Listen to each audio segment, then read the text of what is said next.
and welcome to episode 64, Deadline Day. We have a huge episode to talk about here, and we did have Joey Battaino on again, but first of all, we had a lot of shit that happened over the last couple of days. So first off, let's just go around the horn, see how everybody's doing. Dustin and Connor, I know, Dustin, you just came back from North Carolina, so tell us a little bit about that. Yeah, just went to North Carolina. Nothing too exciting. Was in the mountains.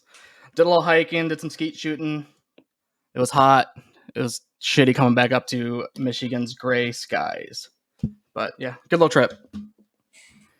You guys went and did like waterfalls and bunch of shit, right? Skeet shooting. Yeah. Yep, did some skeet shooting. Did a little hiking to Crabtree Falls, which is off the Parkway near Little Switzerland, North Carolina. Dang. So it was exciting. Yeah, it was good. Good time. Did you get any drone flights in? Like you said, you're. No, not really. It was kind of. Is the drone really still in one piece? I think that's the bigger question. Yeah, it is. It's still in one piece. It didn't get to fly that much. I did get it stuck in a tree though at one point. Well, it's not the worst thing in the world, right? It could have been worse, I suppose. Yeah. And Connor, you just made a pretty big purchase. That's right. Well, actually, I mean, it's a pretty big purchase. Yeah, sure. We got a boat. Technically, kind of. It's not at our actual house yet, but yeah, we're excited. I mean, it'll be nice to get on the water. We had a boat last year, and it didn't really run all the time. We always talked about that. I feel like we talked about it on the podcast quite a bit, that I was just like out working on the boat. Learned a lot, but I also learned that I'm not dealing with an inboard anymore. So I went with the pontoon this time, and that's how it's going to be. So Tyler, I know your whole world's been with the IOs, so you know all about the inboards, but not for me. I'm going to stick with the outboards and stick with the pontoon, easy enough, and go from there. Hey, well, it's easy for me because I don't have to pay for anything. I just grew up with my parents' boat, so. I mean, whatever my dad had is what I was used to. So if he had an outboard, I would be an outboard guy. So it doesn't really matter to me. But that's awesome. You said that it was going to be here sometime this week, right? Yeah, it should be here on Friday. So Friday afternoon, I'll send you a picture of it. We can share that out if we want to, although it's not really hockey related, but it's still a boat, which is pretty cool. But I'll send you a picture of it. It'll be nice once it's in the water. They give you a little tutorial and drop it in for you and all that good stuff. So we'll see how it goes. Awesome. Yeah. And it's not hockey related, but still, it's it's Michigan summers, dude. It's a boat. Yeah. I mean, it's going to float. And I think I'm crossing my fingers that it floats. I'll put it that way. So that's all you can really ask for. Get something that floats, get a few seats in there, get a motor, and you're good to go. Absolutely. Well, yeah, I got a little bit of golf in this weekend.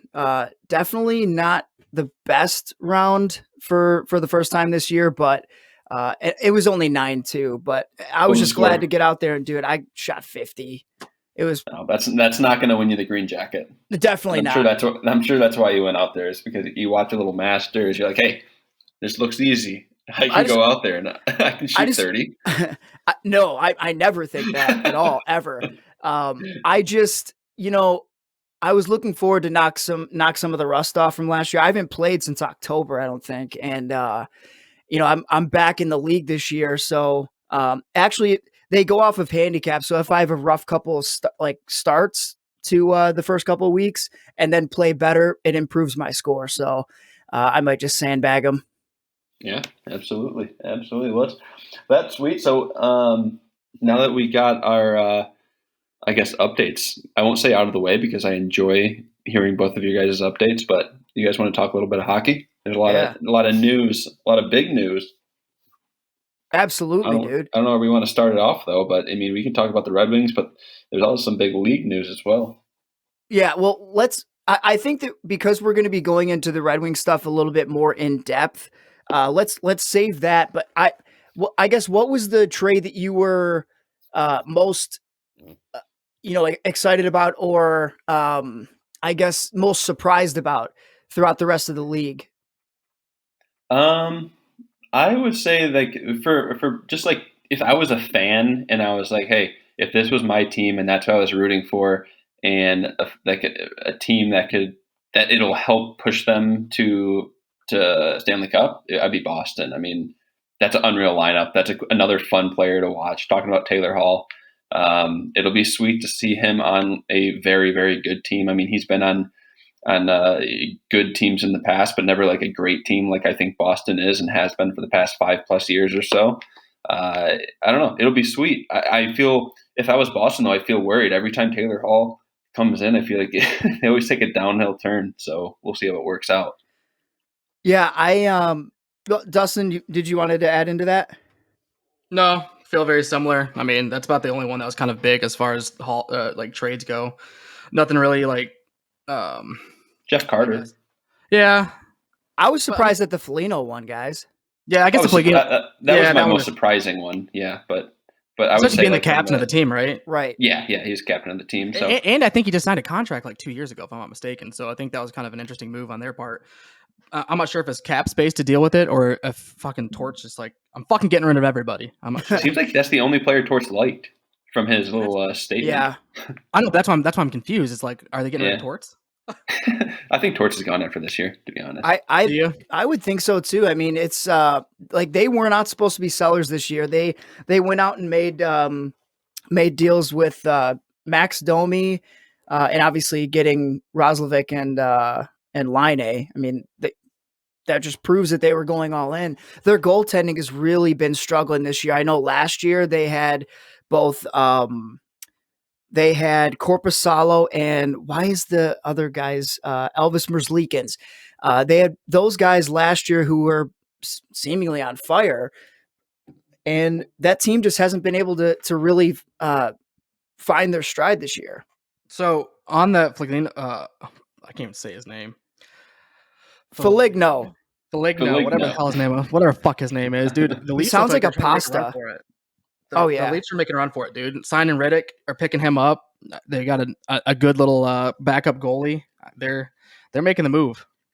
I would say that's another one kind of in that Boston bucket of really exciting. Like if just like purely fan, like I want to win right now. I can't wait till the next game is aired type excitement. You know, you like wake up and you're like shit. Cause I remember, so this morning, today is Monday. And I remember this morning is when I heard, I think the Hall news broke, like, and I'm just put myself in a Boston Bruins, fandom there. And I was like, man, that'd be sweet. I can't wait until whenever the next time they play, because it'd just be cool to watch. It kind of like changes the lineup because now you reshuffle all your forwards and wingers, and you get another guy that can hopefully get new light or get some new legs under him and light the lamp a little bit. It'll be fun, and that kind of the same thing for the Leafs and even the Penguins too with Jeff Carter, because it kind of just solidifies your middle three of your top three lines of your centerman. So on the Leafs, I can't find the fucking stat, but it was like the first time I think in like 50 years that two players have scored 50 plus points. Marner and Matthews. What? Are you kidding? No. Jeez. Wow. And in a shortened season too? Like, I mean, just in general. No, and I'm just saying, in a shortened season, that's crazy. Oh, no shit, right? And only 39 games played, I think. That's what the stat was. Dude, they're fucking both on fire, dude. Jeez. That's what I'm saying. Like, I feel like Toronto this year is making the move. That's hence with the goalie signing or the goalie trade, if you will. Yeah. I don't know. I was looking at the trades. So I had them pulled up. There's quite a few, but like a lot of them weren't that like the Jeff Carter one. Yeah, like he's going to the Penguins. A couple of them. Let's see here. The Lightning Blue Jackets Red Wings trade was kind of interesting. Yeah, that one, that three-way deal. I didn't even know that we got Savard for a quick second.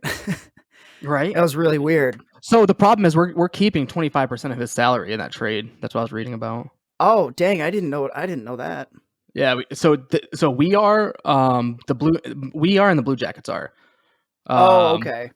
Oh no. So the Blue Jackets retain 50%. So they're only paying Savard. The Lightning are only paying Savard at 25% of his contract. Dang. Which is a great deal for them. Yeah. Did you see the Canadians? I was surprised they didn't pick up the other Stahl, Mark Stahl, and bring him up. I thought it'd be kind of funny, but they picked up just because they picked up Eric. I was Yeah. like, oh, maybe they pick up the other Stahl brother. And didn't only two brothers play with each other when they were on Carolina a couple of years ago? I think it was. I have no idea on that one. I think it was Jordan and Eric played together for like a couple of years, and then Eric left. So I think to Minnesota, maybe. Either Okay. way, that's besides the fact. But yeah, do we want to start getting into the Red Wings? The Red Wings. Yeah, pick? let's start with the least exciting first, just because I think everyone knows what the cherry on top was. Yeah, Friday's deal with Nemeth. Yeah, right. 2022 fourth round pick. Yeah, I mean, I don't hate it. yeah, that's what I was gonna say. What are your guys' thoughts on that, Dustin? I don't hate it. And that I don't hate it, and I'm just going to save you the question. I don't hate, and actually, I tend to like all of the trades that have happened so far. But if we're just going to talk about Nemeth, I like it. No, and I'm the same way with Connor. Connor and I were talking a little bit about the main trade. So I'm kind of the same way. I didn't think anything was like crazy, or like oh man, why the hell would they do that? Yeah, I mean, there's Right. nobody on the team that warrants a reaction like that. Yeah, it's not like we had Austin Matthews and we traded him away. Yeah, right. And like we're getting picks for him. And I think at the end of the day, I want to say like Ken Daniels or somebody tweeted this out actually just before we joined and started recording. It was that and you guys might have the number here, so I might be off, but it's like over the next 2 years, we have 22 draft picks. 3 years, we have like 33. We have the most. And like we have like 55 draft picks over like a span of like 4 years or 5 years or something like that. It's crazy. Yeah. So essentially, Yzerman. So all right, fuck it. I'm just gonna talk about it. We talked about it. So the Mantha trade. I think we won that trade quite honestly by like tenfold. I'm not sure what the fuck the Caps were thinking. Don't get me wrong. I like Mantha. I've talked bad about him a couple times. But not like that. It's just I don't.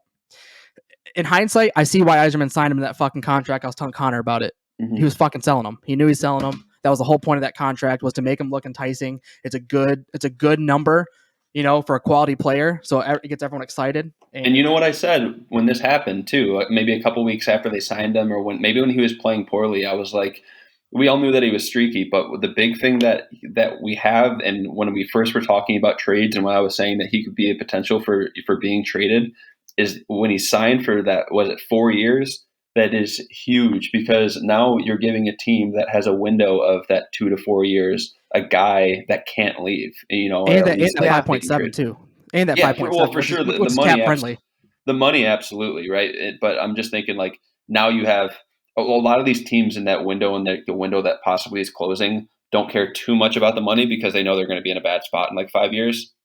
And for him, they know that they have him locked in for 4 years, so they have him for the duration of their quote unquote window of like opportunity there.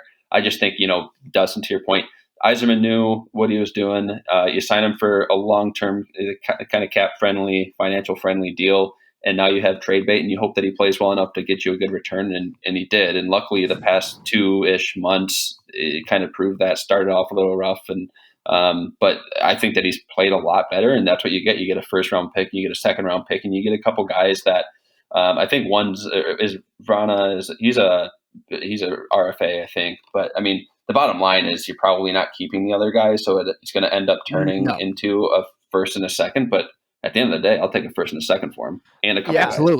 Absolutely. I mean, my thing I was thinking about with the whole Mantha trade is the Caps fans seem not too happy with it. They seem pretty upset. They seem pretty upset about Anthony Mantha, and I don't know if it's because they haven't seen him play. Because to Connor's point, well, fuck points, dude. You talked about it. He has a huge upside, and when he's playing good, he's a good fucking player. I'm not going to take that from him. But the problem is he's streaky as shit. So I'm not sure if the Caps have only seen that small side, and maybe you're right, Connor. They're just looking at the point production this year. So I think they're looking at the point production and how much they gave up, and how much they gave up, and looking at the guys gave away fucking the whole kitchen sink. They're looking at the guys. That's what I mean, though. Yeah. Yeah, and like the guys they gave up and the points that those guys had. Now, where I think that they're not seeing, and kind of goes back to what you're saying, Dustin, is they probably just aren't familiar with Mantha, is that him playing on a good team versus them playing on a good team. I'm talking about the Capitals, obviously, is that he's going to be bringing a lot more to the table than they were. And I bet his points will look a lot to and especially on their power play is going to be stupid. Dude, Backstrom, Ovi, Mantha, get the fuck out of here. Who do you feed it to? I mean, it's a win-win-win right there. That's what I'm saying, and I think that's what they're trying to strengthen, right? Is that whole power play unit? Because he's not playing on the first line. He's definitely going to be a second line, maybe third line. I can't. Do you know who's on their second line? Isn't it? Off the top of my head, no, but I can venture a guess, but there's no point in doing that. Yeah, I was just curious where he'd slot in. Do you think he's a second liner in that organization, or is he going to be a third liner? I could see him second or third. And power play? Yeah. He'll probably get a look at it. Maybe not PP1, but PP2 for sure. Yeah. But it depends on where they have him slotted, though. I mean, what Ovechkin's right-handed, right? Yes. And Mantha's left-handed, so you never know. It depends if they have it set up in the umbrella. They could have both those guys in the half wall, and it just depends. There's a bunch of stuff. It'll be actually fun to watch to see what they do with Mantha because he is that kind of diverse type player, big body. Do you put him in front of the net? Do you put him in front of Ovechkin's shot? Do you have him on the wing on the second line and kind of feed him up top because he's a little bit slower compared to probably where they're at? I don't know. It'll be cool. So kind of here's my hot take.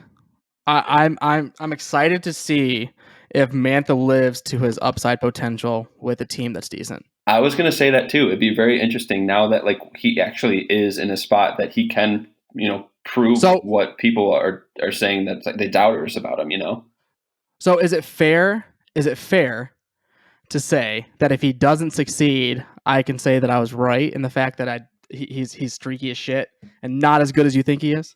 If you give him, I would say if you give him the end of this year and next year, it would be like, but I agree that he's streaky though. That's the hard part. But I think like it's all going to come back for me is that you look at the points at the end of next year, you look at his play, like how he's playing and where the team goes. That's where you make the decision to say, okay, yes, or, good or bad. But at the end of the day, it's going to come down to him not making, and I've said it all, him not making $8-9 million a year. Like yes, to answer your question, yes, I still think that he's going to end up, showing you that he should be making what he's making. If not, he's on a great deal. He definitely has to prove himself. Absolutely. I mean, he's going to look at the skill on Washington. It's just insane. It's a huge upgrade for him. And just talking about, kind of going back to the point that you guys had about Washington giving so much up, I would have actually been happy with just if it was Vrana for Mantha straight up. That's just my own opinion. He's a year younger, currently I know that his contract is ending this year, but he is making significantly less at 3.35. His point production has been somewhat similar to Mantha's. I have their last 4 seasons, including this season. It's very similar. Very similar, yeah. So, but don't you? I'd be upset because then you just pretty much lost Mantha for nothing, because I don't think he's signing this year or signing back with the Wings like in his next contract. If he signs again, then like the Red Wings like blew the trade away. The best trade of the entire trade deadline this year for sure by far. But I just can't see him staying. So if you did, you get Vrana first and a second round. That'd be insane. But yeah, no, I mean, don't get me wrong. I love the deal, obviously. But what I'm saying is, I think that it would have been even fairer just Mantha for Vrana straight up. No, I just don't. That's the part that I'm just like, because if Vrana leaves, then you just lost Mantha for zero. Yeah, because you're not going to be So Mantha has a 3-year contract or 4 years left on his contract. So essentially, you have him locked in for 4 years unless you trade him. Right. So with Vrana, he's a RFA like Connor's saying. So essentially, he says, "Fuck you guys, I'm going back to Washington," like we talked about. So I guess that would be like the caveat then. If he re-signs with the Wings, for sure, would you then say I that would be yeah, okay. I'm still, I'm being greedy here. I'm gonna go. No, I mean, hey, don't get me wrong. I could see what you're saying. Yeah. At that point, I can see. Yes, Tyler, I can see that point. But at the same time, I'm being greedy. I'm going with Connors, thinking that Mantha's fucking the next big thing. So we need more than just a player for player transaction. Yeah, but I mean, my point about it is that Mantha has shown, like you said, he's streaky, and so is Vrana, right? They both have different ceilings, I guess. Mantha's, he can be slotted pretty much anywhere. They're similar players, is what I'm trying to say, and only time will tell, I guess, how this works out. But I like the fact that he's younger and that maybe he has more to prove. The Red Wings have so much money to play with. It's actually crazy. It's insane. And like so much money, so many picks. This is like Yzerman is probably in the exact position he wants to be in, and now he's just got to actually, do it. So it'll be really cool to watch how the progression is over the next 4-ish years. So on one player we lost, I'm very sad. We lost the resident mullet. Oh man. Yeah, true. The Rat King. Yeah, is that a 5th rounder? Something no, like that. We got a 2021 5th round pick and Hayden Verbeek, which happens to be the nephew of our assistant GM. That's what I was wondering. I was curious on that. Yeah, they're related. That was a little bit of a head scratcher to me. I wondered if he was just trying to. I know nothing about this kid, so let me just preface everything by saying that. But it almost seemed a little bit like he was doing his family a favor, kind of like Draper did with drafting his son. Yeah. Let's see. It's like one of those MLB type picks. Weird to me. Here we go. Bada bing, bada boom. Let's take a look at him real quick. I got to shit up. Let's see here. Yeah, it's gonna be a. Yeah, no, that's not. He's not. He's not playing. He's not going to be an NHL guy. No. But he's home. Yeah. So he played real quick. He played last year, season 19 in the 20 season. He played in the ECHL. Oh, okay. But he did have 19 points in 21 games. To be fair, so that's not too bad, but definitely not. But definitely not. I don't see him being a. Well, now can't wait to see him in Toledo. Yeah, right. So Dustin, I got to ask you. This is not Red Wings news, but it is regarding the trade deadline. We just went over our picks for Stanley Cup champs and divisional champs and everything like that. Are you worried that Colorado made a move in the goalie position, getting Dubnyk? Are your Vegas Golden Knights worried? I should say. No. Why would they be worried, dude? Ryan Reeves will just nail you, and then you'll say 50 games. No. Well, I mean, Colorado getting a top goalie. I mean, they're really making a run for it too, and they should, given that window. I mean, there's a few different teams that have that window of opportunity there. Colorado's is probably the biggest right now, but it's going to come down to Vegas and they've Colorado, been on which fire. I think we've known. Yeah, and they've been absolutely on fire. I would be worried if I was a Golden Knights fan. But that's just me. Okay, I want to get your opinion. Time will tell. And by the way, guys, I think wait, real quick. Vegas needs to get rid of those fucking ugly ass golden helmets. 100% agreed. I think those are the stupidest thing I've ever seen. I thought they were playing roller hockey for a little bit. Dude, I can't. Every time I see the game with them on, I'm like, nope. I'll catch the highlights. It looks so bad. Yeah, not for me. Next, but what were you saying, Tyler? Forgot what I was going to say. Thought. Yep. Thanks for that. Great. Oh. So real quick, while I was North Carolina, I didn't go to a hockey game, unfortunately. But the Red Wings did win against Carolina in a shootout, and holy shit, is Adam Ernie looking good? Dude, he is on fire. I'm telling you, he got the shit. Literally, that guy who punched that dude, who punched him in the face. Thank you for that. Wasn't it against Florida? I think so, but apparently. Could have got a big return. No, he's going to be our top player next year.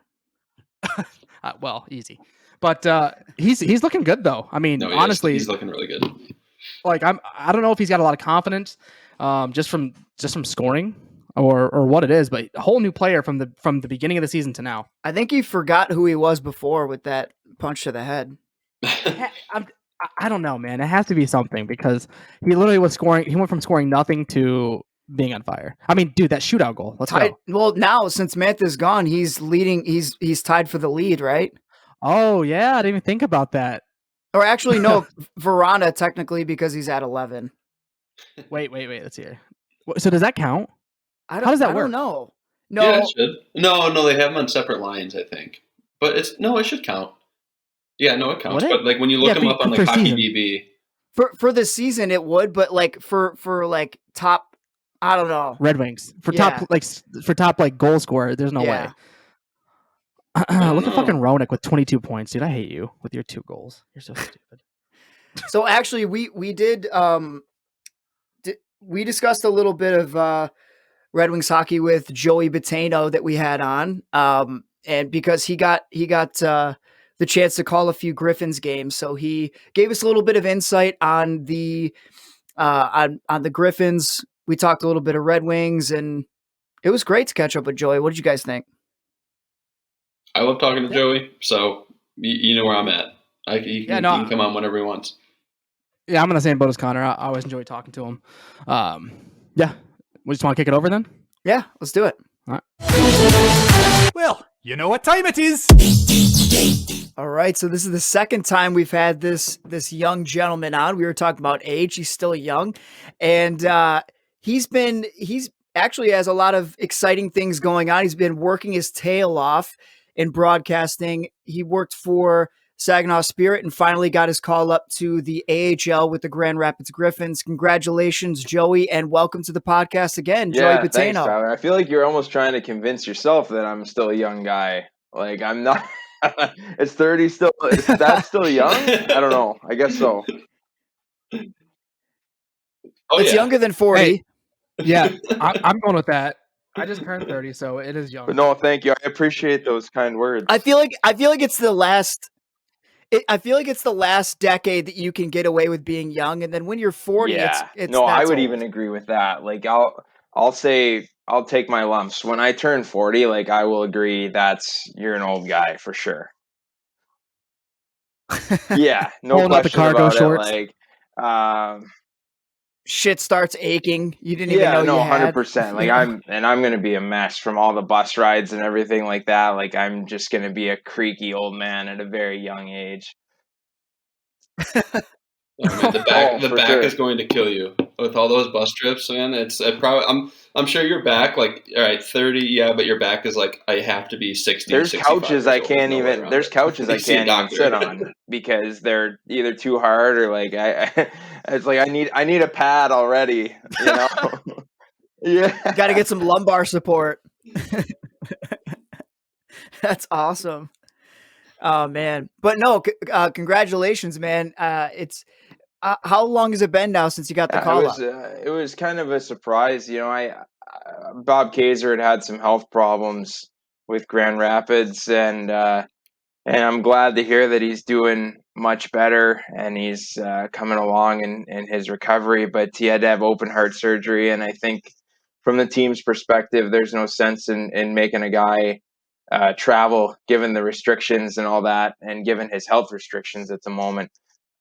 So I was filling in when I could and just kind of, waiting for them to give me the call. So it wasn't like we sat down and mapped out what games we would do. I just basically said that, I was available, which is unfortunate that I am available in this situation. But unfortunately the OHL hasn't started yet. So I've kind of just let them know that whatever they need me to do, I would do it. And I got in a couple of games in Cleveland and a game in Chicago, and I think they're going to get some other guys in the second half of the season, which is good. But I was certainly thrilled to get the opportunity to go into the American Hockey League. So when you go into a transition like this, like you get, I don't know how much heads up they give you before a game, but I'm watching and I'm just listening to these people on TV. They just know every single name immediately on both teams, just like right off the snap, and all these different line changes and like the D pairings and the forward lineup. Like, how much like studying goes into that, especially when you get a call up to do, a new team essentially for you? Do you have to watch film and just look at the roster a bunch of times? Quite a lot of homework, Connor, to be honest. It's especially with that first game that I got in Cleveland, you don't know either of the rosters. So in the American Hockey League, you're coaching yourself up on call-ups and reassignments and players that are there and players that could be, and with the taxi squad this year in the NHL, that even complicates matters where players are getting called up and not playing because of contractual reasons. So it was a lot. It was a lot of work to prepare for those games. But like I said, it's been so long since I prepared for a game to call it. It was just nice to have that feeling again, where you're sitting down in front of a computer and you got the 3 and sometimes 4 screens going, and you're watching games, and you're watching film. You're seeing who's on the power play, and luckily enough for the American Hockey League, like, they're still allowing their broadcasters to travel. So I was able to travel down to Cleveland and travel to Chicago and do the game in person. And obviously, if you ever had the choice to do it in person or do it off a monitor, you'd always want to be there, and especially in Cleveland where they have Yeah. fans right now. So it was really special to get the opportunity, one, but especially since, for the better part of a year plus now, I've just kind of been sitting and waiting and hoping for the opportunity to do some games. It was just nice to get that opportunity, and also at the same time, like you guys said, to get the call up too. So it was fortunate that way, but at the same time, it was just great to call a game. Oh, for So, sure. so Joey, you mentioned Cleveland had fans. I actually went to a Detroit Red Wings game without fans. Well, 750 of them. So, how much different is it calling a game without fans? Well, I can versus tell you the about the game I with the called in fans? Chicago, because we had no fans there, and they're playing in Hoffman Estates, which is I don't know if Connor's ever played there, but it's basically the Wolves practice facility. And I don't think the Hitmen Mm-hmm. played there, though. I think they played at Fox Valley back in the day. But so it's a community rink, I mean, essentially, and they've beefed it up a little bit for the American Hockey League Dang. this year, but by and large, it's a community rink. And these guys are hammering it from the point, and the shot hitting the boards will absolutely blow your headphones out because of the echo in the building, because the ceiling's so low. So it was unique, man. It was different. It kind of reminded me of like those NAHL showcase games where you got up at 8 a.m. and you're calling a U16 game, and it's like, Timmy's dad and mom, and then like couple of D3 scouts. Like, that's kind of what the atmosphere was. So I give the players a lot of credit for playing through that, and putting on a show. Like, and it was the young guys at the time. Like, it was, Phil Tomasino and Ryan Suzuki and Seth Jarvis, and all those guys were playing for Chicago at the time. And they were really the guys steering the ship for the Wolves there for a while, until I think Jarvis got sent back because the WHL is playing now, and Ryan and Phil Tomasino are still there. But these guys were really making a contribution in the American Hockey League as underage players, and players that wouldn't have got that opportunity had their major junior teams been playing. So as much as it's unfortunate, certain situations, certain leagues aren't playing right now, or maybe got off to a really late start. It's good to see some of these players be able to take advantage of that situation, and for the betterment of their career. Oh yeah, absolutely.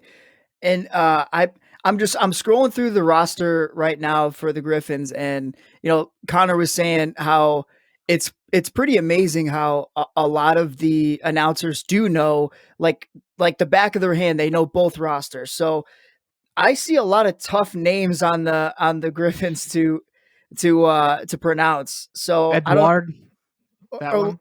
no, I'm talking about Jared Oh, it's not as hard as it looks. There's a Lukosiewicz. couple of them. So there's Jared Lucas Savages. I think he's a Denver grad. Scored the game winner in the national championship game, I'm pretty sure. Yeah, is that Oh, any that's good? pretty Yeah. good. And Not a big deal. then there's Charles Edouard Das too, played in the Quebec Major Junior League. But Yes, they do have a couple believe me, like I said, I went back and watched some games, and it was a little daunting when I looked at the roster at first, and I was like, oh man, the Grand Rapids team in particular. Like, when I was looking at Cleveland's team, they had a bunch of guys that played in the OHL from when I had worked in the league. So I was familiar with actually a lot more players on Cleveland's team and Chicago's team than Grand Rapids at first. So I had to kind of familiarize myself with those players. But luckily enough, some of them, I saw Giovanni Smith play in junior, and watched Taro Hirose play for the Red Wings, and Dennis Chalowski was there at the time for Grand Rapids. So I had seen a couple of those guys play in person, and that really helped, obviously, to be able to identify them and kind of what they do. And I don't know, it's pretty similar, to be honest. The way I would have prepared for those games, the way I prepare for an OHL game, it's just when you work for an individual team, it's not that you take for granted, but you have like information stockpiled in your head or paperwork or whatever, that you don't really have to do as much homework day to day with the team that you're working for or calling games for, because it's pretty fresh. So really, you're essentially just doing homework for one team, for the most part. Now, obviously, Right. there's times where you go 6 days without a game and things happen, and injuries and XYZ, whatever. But yeah, I think when you start from scratch and you're going into a game where it's two teams that you haven't seen, and that's the biggest challenge for sure. And I think at the end of the day, it was a good challenge for me individually. Like I needed that to get back into the swing of things. Yeah, Yeah, get out of your comfort zone. yeah, you got to get your Pierre Maguire on and know who everyone's dating Oh, I and don't know. their favorite I don't color, know what high about school that. they went to. So that's what I was going to ask you, Joey. So one day I was watching Ken Daniels' Instagram. I noticed he had a like some note cards about the different players. Do you have something similar to that, so you can kind of like name fast facts, or like do you just kind of go off the top of your head as far as, because you mentioned you Yeah. watch a lot of those players in the No, I OHL? have He just I have makes a them up. spot. Some people would Just probably on argue that I do do whatever make he it up wants. as I go. I have Got yeah. 1,000 points Nobody's last year. listening, that type of thing. But no, I have a spotting board that basically I just have the entire roster on a sheet of paper. The numbers are big and the names are big to allow me to identify them quickly. And in the little box that's on this piece of paper, I have a box for each player. And for the pro guys, I try to get in, like you said, for example, or like was brought up with Jared Lucas Savages, if they did something, really spectacular in their junior or college career, I try to get it in there. I think it's important to, not to go full Pierre Maguire here, but to, tip of the cap to the NCAA and and major junior, because they do a great job developing players and things like Right. that. So I do my best to get that in, and then obviously if the player had accolades or anything like that. Yeah, but I have a spotting board that I prepare I do one for each team, and the one I got burned on, I will tell you this, a little inside story here. So Calvin Pickard's been up and down all year with the Wings. I'm sure you guys know that. He's been on their taxi squad like every other day. yeah. He's come up and been sent back down. Well, he got sent back down and played against Rockford the first game, or the game before the game I was calling. And it was Saturday. And the coach had mentioned, Ben Simon, that he wanted to get Pickard some time. So I'm thinking to myself, okay, at the very least, he's going to be on the roster. Like, he's going to be with the group. So I only have 2 boxes for goalies on my spotting board, because I have to do a good job here with the space on it. So I don't have room for 3 goalies, which is unfortunate at that pro level, because I think you need 3 spaces for goalies. But I put Calvin Pickard on. I left Pat Nagel off, and sure enough, Pickard gets reassigned to the taxi squad the next day, and Pat Nagel starts against Cleveland. Now, luckily, I had already done a game earlier this year against Cleveland where Pat Nagel had started, and he was on my sheet, and I had some pre-existing, tidbits of information on Pat, and so it wasn't it wasn't too bad, but it was definitely one of the. Yeah, Thinking on your exactly. toes, Like, though. and it's unfortunate. Like, once you're already on the road, Man. like it's Saturday, and all of a sudden you get the tweet that the Wings had reassigned Pickard to the taxi squad, and you've already printed your notes, and you're halfway to Cleveland, so you just kind of live with what you got. Right. So that's kind of a little inside track there on a little story that happened before the last game I called there. So you just got to be ready. I mean, those things at the AHL and ECHL level and even lower pro leagues like the Southern Pro, like, happens all the time. Guys come up and come down, and you, as a broadcaster, you almost have to have especially this year with the taxi squad, like, you almost have to have a group of 3 or 4 players on the side of your sheets. Like, these guys could very well play. Like, you never know. So Absolutely. Now, how many games, how many Griffins just games those have you 3. called, Joey? Yep. Those 3. Okay. Now, was there anybody that jumped off the roster to you that you were like, wow, I never noticed how good of a player this guy was? Or were you really focusing on just trying to, I mean, that was your big moment, you finally made it to the pros. And I was just kind of wondering, was there anybody that kind of jumped out to you that you were Yeah, so I'll impressed give with? you one prospect and then one, like, I guess non-prospect would be the fair way to say it. I don't know. He might end up playing for the Mhm. Red Wings before the year's over, so I guess I shouldn't say it that way, but he's a veteran in the AHL. So the prospect that stood out to me the most in the games that I called was Giovanni Smith, which is, ironically enough, he's earned the Let's call go. up since then, which well deserved. Like, I mean, Yep. I don't know if there's a player in the Red Wings system that's developed more from what he was as a junior to what he is today. And man, I get mad when people try to pigeonhole him as a fourth line, like, bang in the corners type of player. Like, Dude, he has way more skill than that. And I get so frustrated with that. we were Mhm. we talked about that last episode. That exact sentiment that Giovanni Smith deserves to be on the Well, Red Wing and, squad. 100%. obviously, I think if there was a knock on Giovanni, is that his foot speed's probably not where he needs to be if he's going to be a top 6 forward in the NHL. Yeah, right? So it all depends on what the role is that they see Mhm. for him going forward. Um, they have like Tyler Bertuzzi and Giovanni Smith to me are very similar players. So they have like a similar like player in that Yeah, I agree spot, with that. right? Which is pretty troublesome when you think about it because they're both prospects at this point, right? So they're kind of stepping on each other at the moment. I know Bertuzzi's been out. Um, I don't know. We'll see what happens there. I think Giovanni Smith's good enough to be net front on a power play in the NHL. That's where Can't move him. The 100%. guy's a That's where he was tree. on Grand Rapids power play. But just his 5-on-5, his ability in the corner, like he was. There wasn't a battle that he lost, which, to be fair, like he probably shouldn't. He probably shouldn't be losing battles in the American Hockey League on the boards, but to his credit, he didn't.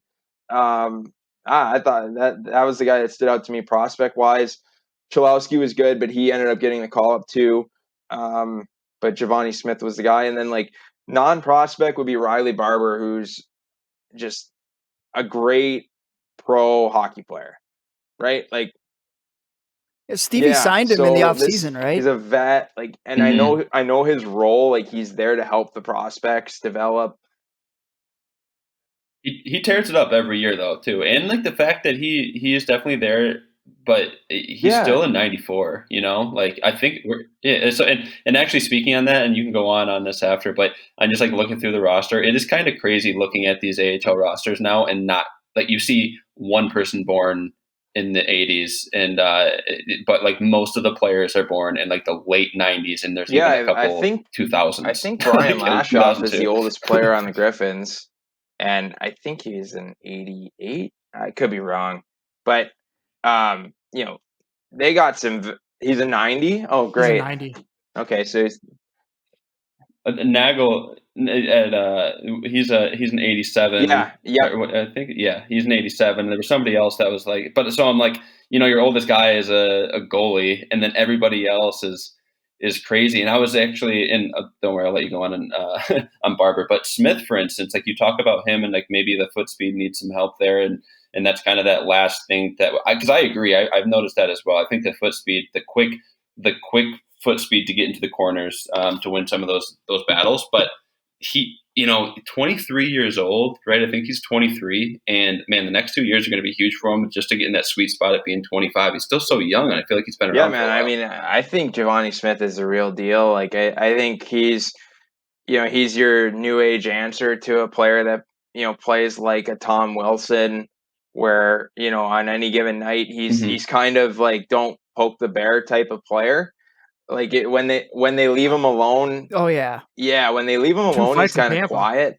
But sure enough, if somebody, and the one thing I got to tell you, I've really liked the Red Wings game the last couple weeks, and I really think the 2-game series in Tampa that they took a step forward.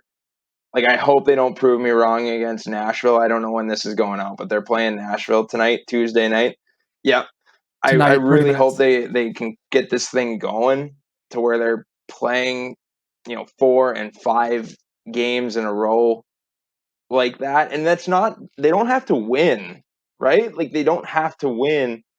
Just Just get confidence going. play a strong, solid defensive game. That was the best. Sunday, was that Sunday against Tampa? I feel like, yeah. Sunday against Yeah, Tampa, and they won 5-1. 5-1, but that came from good team defense and good goaltending. Like, actually, really good Yes. goaltending. Like, let's be 100%. honest. He Yeah, was great. Grice showed up finally. And, like, guys like Danny DeKeyser, who have been, like, just okay for a long time, had one of his best games I've seen in years, where he wasn't getting pushed around in front of the net. Like, I don't know. They need more of that consistently for sure, but I'm encouraged by where the Red Wings are. I know I got off. I feel bad for Riley Barber, man. Like, I was gonna say the same thing. I'm like, I was gonna rope you back in. Riley Don't worry. Barber he's nasty, man. He's a good pro, and when Grand Rapids needs a goal, they go to him. Like, that's their guy, and he's good. And like I said before, like, it would be a stretch for him to be an NHL player. It always has been. But he's a nice American Hockey League player. And that's the guy, obviously, that stood out to me. And one guy I hope gets a look, and with some roster changes, I mean, I'm speculating, but I have to think there'll be some roster changes coming up. I think we all agree on that. I would like to see Taro Hirose get a shot before the year's over, too. I agree with that. I liked him when he was up he's last playing year. really well in the American Hockey League, and I mean, they just needed a little bit. They're watching the detail in his game. I think that's fair, because some nights in the NHL, when he wasn't making plays, he was kind of a negative, in my opinion. But, like, in the American Hockey League, he's a facilitator on a power play. He has an extreme amount of confidence right now, which is great to see. And I hope he gets an opportunity. And I have to think he will, right? Like, I got to think they're going to make some moves here that will get guys like Cholowski, Smith, I hope Svechnikov, and maybe Hirose in the rest of the year. Yeah, you would think that at least, kind of going off of what you were saying for Hirose, he's like one of the only guys that you mentioned that hasn't been up yet, or at least this year. And he's got 13 games played, 14 points. Yeah, he's leading the Griffins in assists right now. So, yeah, you got to think that a guy like that, Yzerman's going to want to get a good look at for for next year and so on and so forth. So, but yeah, man, that's awesome. I mean, you're kind of giving us a little bit of insight, because we've been focused a lot more this year on Red Wings than Griffins. Last year I feel like we tried to do half and half a little bit, and mix it in a little bit more. But it's good to have you on, because you have that inside scoop. Go ahead. Sorry, Dustin. Joey. Well, nope. Sorry, I interrupted you. I was going to ask you, how does Gustav? He's maturing, right? Like, just got to take, like, the panic out of his game. Like, sometimes when the puck finds his stick in the defensive zone, he panics a little bit. But he was playing with Brian Lashoff when I did the game in Chicago, and that's got to help, right? Like, you get put up with a veteran like him on the top D pair, you get a lot of minutes. He's a good player, but I don't know. I look at him as a stay-at-home defenseman. more than a scorer on the back end. I don't know. I could be wrong on that, but that at least that's where I kind of see him slotting in with the Red Wings. I'm not sure the Red. Who knows? Yeah, to be honest, We'll take either or. Exactly. We'll take either or. What's that defense going to look like minus Mark Stahl? Hopefully a healthy Danny DeKeyser the rest of the year. Exactly. Like Yeah, I think we can agree on that. Like he most likely won't be here the rest of the year. So yeah, I think Lindstrom gets an opportunity. And again, it was too much for him last year. I don't think it was pretty clear. Like I don't think I'm speaking out of turn. Like I don't think he was ready last year when he got the opportunity. No. He's maturing though, and he's playing. Like I think playing with Lashoff's key, and he's getting better every game. Like every game I saw him from the first Cleveland game I did to the last one that was about 3 weeks ago now. Just better. And then I don't know. I think he was with the taxi squad the last game, but he's just getting better every time, and playing with a veteran is going to help. Oh yeah. Now, what can you tell us about this Donovan Sabrango kid? Because we know that he just inked his entry level contract, his ELC, and the kid's only 19. He was just drafted 63rd overall this past year. So I like him a tell us a lot. little bit I about liked him him in the OHL last year for Kitchener. The games I saw in Grand Rapids. I mean, this is a tough one because honestly, you asked me who stood out the most, and it's like 1A, 1B for me with Giovanni Smith and Donovan Sabrango, because Sabrango was such a surprise. Like I didn't expect him to have that type of impact on me when I watched the games. This kid, I mean, he can do it all. Like he makes a good first pass, he's reliable, he hits like a freight train, he's put on weight, he's gotten taller. He doesn't look out of place at all, minus some minor defensive zone gaffes. But what prospect doesn't make those type of plays, especially in the American Hockey League? Yeah. especially so young. Wow. I mean, there's a pretty high ceiling on this kid for me. I think the Red Wings got a really nice player it was a third round pick, I think. Third round. Was it? Yep, third round. Hold on, pull it up. I just had It says 63rd overall. It says on the Grand Rapids website, it says drafted Detroit's fifth choice. So 63rd overall, but fifth choice means their fifth pick of that draft. It doesn't say the round though, right? Yeah. That's a nice player though. It's the kid's put on weight and he's gotten bigger. I mean, he grew a ton. Like I remember I said that on the broadcast. He played against Chicago, the game I was doing, and I didn't know it was him. And that's a player that I've watched. I get to watch him play 6 times a year in person in the OHL, and that's a player I didn't recognize. Like that's how different his physique was on the ice. He filled out a little bit. He's 6'1", yeah, and he was probably a little under 6 foot and maybe 180, 175 in junior. Like he was not. I mean, he played big, but he was not a big kid. That's you know what? It's kind of a breath of fresh air for Wings fans to hear that. Obviously, we know that Moritz Seider's coming up, and he's on a fucking tear. Yeah. Yep. Yeah. It's just actually going off. It's actually his birthday today too. So he and Connor share the same exact got a little birthday. More skill, I think, and same skill level. Right? We were all thinking it. Connor's just waiting for his call up. Yeah, anytime now. My phone's in hand, just waiting for the ring. It must have been on airplane mode or something. That's actually why we had Joey on. Joey, if there's any way you can get into Ben Simon's head, be like, hey, my buddy Connor. I got this guy. He probably needs his skate sharpened and needs to find where his stick's at, but he could probably make it to Grand Rapids in like an hour. Hey man, if you It's It's never funny played goalie. because you never know, man. Like, I mean, guys get out of it, and I've seen a ton of guys get out of it for a few years, and then next thing you know, a buddy of theirs calls them and says, "Hey, man, I'm going to this training camp, whatever, Southern Pro, ECHL," and they go for shits and giggles, and wouldn't you know it, they make the team. So you never know, man. It happens all the time. I know. I like wanted to. It'd be fun to do something like that, one of those like open tryout type things, and I don't know. It'd be just interesting to see. Obviously, you can't just go for your first time skating, but like skate for like a month beforehand or 2 months. So like nothing. You're not doing like a crazy Yeah, you training, might. but just kind of like see how much.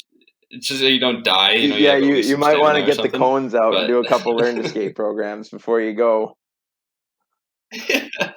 I know, and I didn't know some of these like East Coast teams too. Like it's pretty interesting. Some of them have you know how they have like what is it it's not the rescue like Oh, the what's the E-Bug, fourth goalie emergency they have backup. yeah they have some of those for like players. I saw there was a guy that was playing in like these East Coast teams that have that they have people just ready to get called up, and I don't know if it was only for like 2 years ago or something like that, but it just happened recently. I'm like, that'd be sweet to go live in one of those places in the middle of nowhere and get a random call up every once in a while, get my head caved in. It's like the It'd be fun. bullpen catcher, man. It's the best job you can get. Yeah, exactly. Third string But kicker in the NFL sounds pretty good to me. yeah, backup long snapper. Yeah, exactly. Oh man. Well, I want to ask one more thing. So, or I guess a few more things, but I'll start with this one. But so last time we talked to you was before the draft, right? And then we were talking a lot about Cole Perfetti. So I wanted to get your input on kind of with the draft. Were you surprised at where he fell to? And I guess I'll just lead off with that. I mean, obviously we talked about his skill level and you know how great he is, but just want to get your live reaction post. So was I draft. surprised he dropped to 10? Yes. But was I thrilled that he ended up in Winnipeg? Yes. Like, Yeah, what a deal like, for him, man. and he's with Manitoba right now, and he's playing well.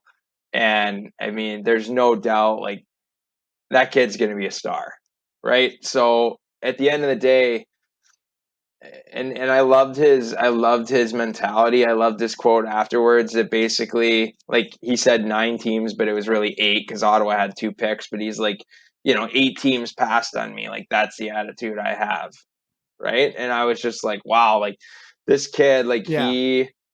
and you just don't want to get him going. Like, you don't want to fire him up. Like, you could ask Dale Hunter about it when he was coaching the Team Canada World Junior team, and they didn't pick Cole Perfetti, sent him back to the OHL, and he had like 15 points in 5 games. Like, he was a star. Like, he came back and he was like, I just want to prove them wrong, right? So I have no doubt in my mind that kid's gonna be a star in the NHL just because of his mentality and like how he handles his day to day. Like, that being his mentality, like, 8 teams passed on me. That's how I'm approaching my day to day. And yeah, he's a great kid off the ice too, which that obviously that helps because he's one of the nicest kids I've ever met working in junior hockey, but also one of the best junior hockey players I've ever seen with my own eyes. I mean, 111 points in 61 games, I think it was. Yeah, and they all and That's pretty the knock decent. was he can't get there, he's not big enough, XYZ. Yeah, but look at Alex DeBrincat. Like, I always bring him up because he's a small guy, but like the small player thing, that thing needs, that whole like storyline needs to go. That's not a thing anymore. I don't feel like. No, with this speed. No, Well, if you it's have not speed so and hands, it much doesn't like matter. I don't know if I can. Maybe Connor can speak to this. Like, I feel like with hockey now, it's not so much your like goal line to goal line speed in a straight line. It's like, how do you get from a 0 to 100? Like, how do you like dead You know stop? what Go it ahead. is? It's it's you're in front of the net. There's a shot from the point, and the goalie puts the rebound in the corner. Who's going to win that race from the slot to the corner? It's that like 15 to 20 foot sprint, and that's that quick feet we're talking about because it's so easiest spot, because if you're a half step behind, you're already at a disadvantage for the 50-50 battle, and it's no 100%. longer a 50-50 battle. But if you can get there first, you have all the, look at Crosby. He gets there, and then he is impossible to take off the puck once he's on the wall. 100%, and gets there first. That, I think that's why Anthony Mantha's game is so frustrating to a lot of people, because I don't know if, when the big fella gets going, like, he can skate, but he needs 30 feet to go. He's got to get going. Yeah, he's got to get a breakout pass and get the puck at his own goal or his own blue line. Standing with speed. Still, he doesn't win any of those difficult, battles, but mostly because he can't get there. But again, Right. like you said, if he's hanging out at the far blue and he gets a pass, it's going in the net. So it all depends on you live with that type of stuff, I guess, is what I'm trying to say, right? Like, at the end of the day, I think we're trying to cookie cutter players too much, like, into, well, they have to do this and they can't do this and they have to be that, and it's just like, man, not every player is the same. Like Giovanni Smith is for big. sure. Yes, like, he looks like a prototypical fourth line player in the NHL 20 years ago. Okay, not today, right? Like, 20 years ago, he'd get pigeonholed as a fourth line guy. He'd be fighting 20 times a year, and that'd be it. Second round pick or not second round pick. But at the end of the day, like, this kid's got way too much skill to be wasting. I hate to say waste, because it's not a waste. I shouldn't have said that. That role is very important in the game. But that player on this particular team is better served on the ice than in the penalty box, in my opinion. Yeah. Now, you definitely need a good mixture. See, like, I feel like the narrative a few years ago is, oh, you got to be at least, you got to be over 6 foot. Anybody over 6 foot in this league just can't, they can't make it. But I feel like you need a mix of players. Like, yeah, I could see how a big guy can make sense in front of the net or on D, but I could also see why a smaller guy who can kind of, dodge those checks and get to those corners like we were just talking about. I feel like you need a good mixture, and hopefully Cole will be that for the Jets. I mean, he's on a pretty damn good roster. No question. He's in good company there. When you think about the Jets, like, I think about their forward group. When you put Cole Perfetti on that forward group, like, we're talking Toronto Maple Leafs good with that forward group. Like, maybe better. Exactly. With a better goalie and not as good of a defense. I'm sorry. They have to make a trade for a defenseman, but let's just compare forward groups here. That's the top 3 forward group in the NHL with Cole Perfetti. It's an offense heavy league now. You need to focus on offense first and then move on. I think you're right. Yeah, it's hard to say, because it depends on your team. Like, if the Red Wings don't play good team defense, they're not going to win. I'm sorry. Like, they'll lose 6-5. Like, they have to play good team defense to win. But not every team's like that. Winnipeg wins games all the time where their goalie bails them out and Mark Scheifele scores 2 goals, or Blake Wheeler, gets a goal and an assist or whatever. And so it all depends on the makeup of your team. I think if Winnipeg's going to be a legitimate cup contender going forward with the group they have now, plus with Dubois, XYZ, like, they got to add a top pairing defenseman. Toronto did it. They got TJ Brody. Like, that's kind of an under the radar signing, because like, he's not a sexy player at all. He plays a strong defensive game. He's pretty good looking. That's a Spirit alumni, man. Okay. I got no comment on the way he looks, but I will say that on the ice he looks pretty good, and the Leafs made a really, really good signing there, and they're on their way. Yeah, imagine if the Jets had a guy like Truba or something. Too soon, man. Too soon, Connor. I know. Keon's such a good. Joey, Keon's a nice player too. It's a shame that, like, he'll be compared to Trouba. Yeah, it's not fair. It's too bad. Like, that was, oh well. Anyway, moving on. Yeah. I wanted to mention that Dustin actually picked Winnipeg to be his ass tattoo team of the year. So if they end up winning the cup, he's got to get a Winnipeg Jets Wow. tattoo on his ass cheek. I'll tell you what. So we'll Let's definitely we'll definitely keep you I'll pick keep you Detroit. updated with that one. See, that's the thing. I was going to pick Detroit too, but it has to be a team that's like moderately a decent chance. Mine On was the Arizona. Mine was on Arizona. the bubble, yeah. It has to be a playoff contending team. So like last year for me, it was Montreal because they had no chance at winning. And they the almost cup. won. And they almost won it. They did. They made it to the second round. They made it to the first Tyler, round. your asshole is sweating. How would you know that? That's odd. Olivia told me. Oh Jesus, Dude, Montreal Anyway, looked good in the playoffs. that so took a I weird would have been turn. sweating that out too, man. You know they kind of surprised me for a little bit, but then once they started to play a real team, Ooh, then I was like, all right, Pittsburgh here we hate. go. They're not a real team. Yeah, a little bit. Last year I they would agree weren't. with you. Now they're not probably a contender. Wow, not a. Oh yeah, I think mean, they're gonna on have the to- way out. I don't know, man. With Brian Burke around Hextall, they're gonna try to get every last bit of Sidney Crosby and Evgeny Malkin. Because I would have said they're gonna Oh, do yeah. one of two things: Yeah. either they come in and they're gone before the trade deadline this year, the both of them, or they're going for it one more time. Oh yeah, I think that they will go for it, but it's just like it's kind of like that, like Detroit at the tail end of their good years. Like who's really gonna want to go there for an expiring team?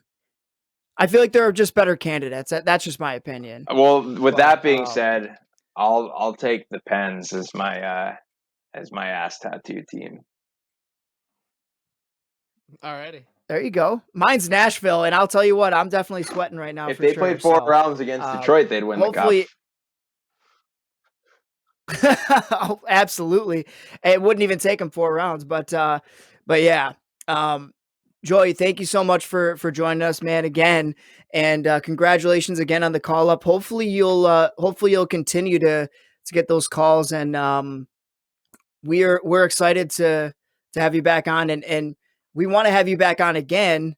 When you get the call up to the big show, the NHL, baby. I'll Let's probably get this lose done. Connor's number by then, but you guys can feel free to. I'm surprised it's not already lost. No, it's always a pleasure to get back with you guys, and it was good to get some games in with Grand Rapids. I don't know if there's any going forward or not, but either way, it was a pleasure. As a guy who grew up, cheering on the Wings as a kid, and just getting the opportunity to be a part of the organization, even though it's in a little small way, it was pretty special for me, and just getting to call games again, like take all that away. It was just special to be in an arena again and calling some games with some fans and hearing the roar of the crowd, like all that stuff. It was just it was pretty special. So thanks for having me, guys. You done goofed. Thank you, Joey, for coming on. It's always a pleasure having somebody on that knows hockey, especially in the broadcasting field. Connor, Tyler, what do you guys think? Connor, you want to go ahead? I mean, I already said I love Joey, so say it again. He wants to hear it. Guys. Say it deeply from your. Don't be I want ashamed, Joey Connor. to come on every week. No, he's great. He's got a cool story too. He's got he knows a lot about hockey. So it's always nice to have people like that on, and he's got that broadcasting voice. You just ask him a question, you can carry the conversation. Yeah, which is nice because sometimes we can't carry a conversation too well. Yeah. Speak for yourself. Whoa! I was talking mostly about you, Tyler. Get out of here. I knew you weren't talking about me, so I'm a really chatterbox. Shit. But no, I'm happy for Joey because even though he says, "Oh, I'm not that young, I'm whatever." Look around the league and you tell me how many, what is he, 32 to 33 year old announcers that are calling pro games. I mean, this guy's been doing it since he was 18. He's been grinding it out. And like you said, Connor, he's got an awesome story. And I mean, he got to call an AHL game. Hopefully he gets to call up, to, I don't care what NHL team, but he had to call some of my games. Think about that. How awful. Yeah. Oh, think about where he started. That is crazy to think about, right? Saying my name and then having to. Well, then we went through actually some of the names that he has to say on the roster, but the upside was that he had, he got to ride that unforgettable bus. Oh yeah, absolutely, yeah. huge upside. Yeah, there you go. But anyway, we'll have him on again. Especially, we'll just keep track of what he's doing and have him back on when he's up in the AHL, and then of course, obviously the NHL, because that won't be long, I'm sure. Absolutely, yeah. And we also, Connor, I know you had to get going because it was like your birthday weekend dinner or whatever. And so we ended the recording and then. Well, it was actually my birthday, not just my birthday weekend, guys. Well, I'm out there spending time with you on my. It's never just one day. It's first off, weekend. That's true. First off, no one gives a shit about your birthday, Connor. Technically, it's still my birthday month, everybody. So if you guys could just show a little damn respect. Jeez. No, but I would just wanted to tell you that Dustin and I hung on for Dustin. How long was it? It was like another hour. It was another hour that we just chatted about Red Wings hockey and just it was a great hockey conversation. It was awesome. Absolutely. So definitely gonna have to have him back on. I feel like that's a common theme with the guests we have on, but it's because they're so damn interesting. We do a great job of finding good guests, I guess. You know what? Everyone give yourself a pat on the back because we haven't had any guest on so far. Well, I can think of one and I'm not going to name names. Me too. Dude, as soon as you said that, I was like, whoa, wait. But there's one person. But ever since that person, every other person we can have on again. Absolutely. Absolutely. You got anything else? I'm pretty sure the Red Wings are playing tonight. They are in about 20 minutes. So I'm going to scoot and go watch the Wings. All right, let's get the puck out of here. Let's go Red Wings and see you next week. See you next week. Ya.